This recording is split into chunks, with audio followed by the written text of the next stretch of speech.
Assalamu alaikum. Walaikum Assalam. My name is Faiz from Mixer Levels, and I'll be questioning you about some questions on your YouTube. Sure. The first question is, how does your personal journey influence the core values of the center?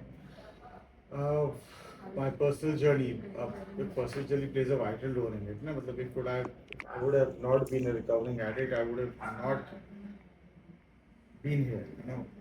It adds my personal experience as an addict, as a recovering addict, and my journey of understanding how people use drugs and how they come into recovery. That is the core value of course, and the program that I use to cure myself, to treat myself, which is also the integral part of this program as well over here. Yeah. So, what is the most common misconception about recovery you wish you could correct? That is very easy. It's not. Yeah, and it can be achieved by self. That is also a very big misconception. We need help, and you need a very good support system to come into recovery.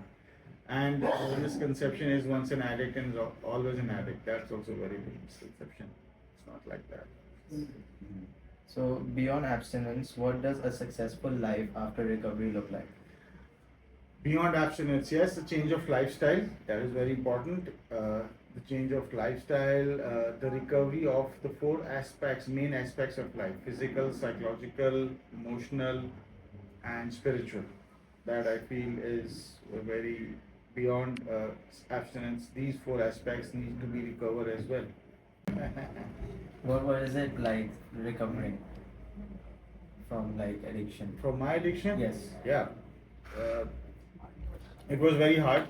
It was not that easy. Uh, I was young, I was wild, I was free. And to understand recovery was the most difficult journey, I think. A difficult part of recovery is to understand what actually recovery is.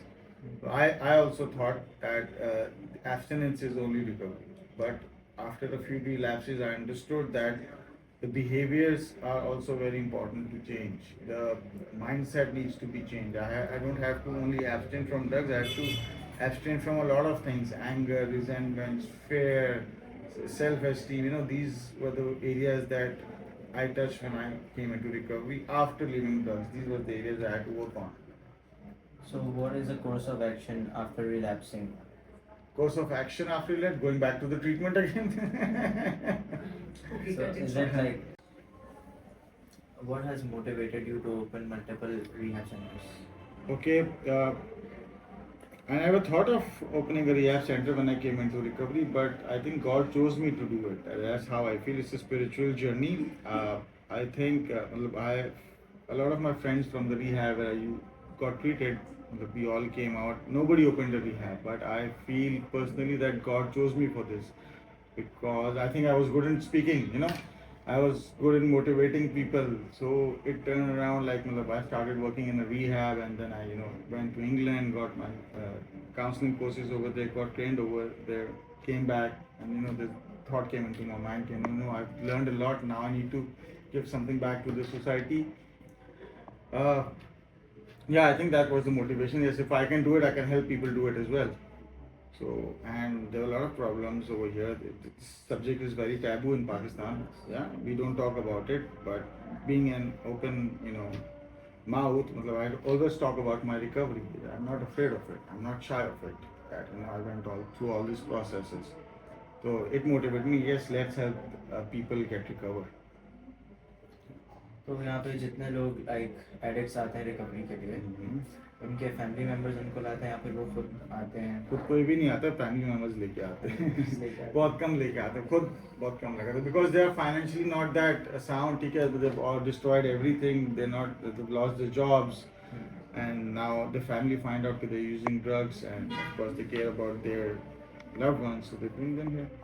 तो आपकी advice क्या होगी किसी family member को, किसी drug addict के किस तरीके से उसको सपोर्ट करें और किस तरीके Get them treated. It's a disease. It's a family disease, and you have to treat it like a disease.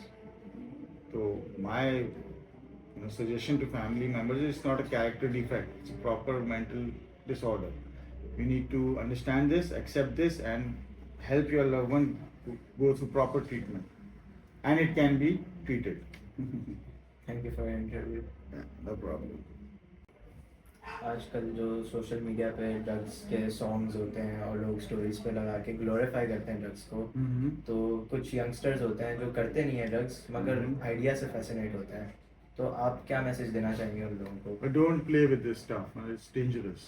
It's deadly. And once you get into addiction, it's very hard to come out. You know, people die.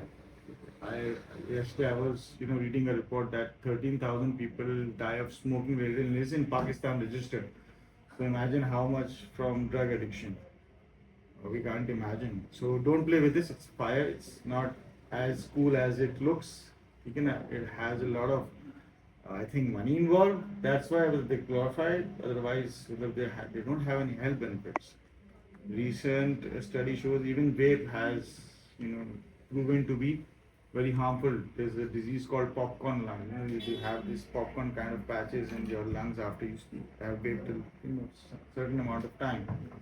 So yeah, it's dangerous. Don't play with it. So like smoking and vaping is like classified till the level of like other drugs that are more like intoxicating. Smoking and vaping is a different. They don't classify as drugs, but they have nicotine and they are dangerous. Yeah. Drugs kill you more faster, but it's a slow poison. Vape and smoking it kills you slowly, a bit more slowly, but it does. And if you see a packet of cigarette, you see that the manufacturer is saying smoking kills. What else do you want him to say, man?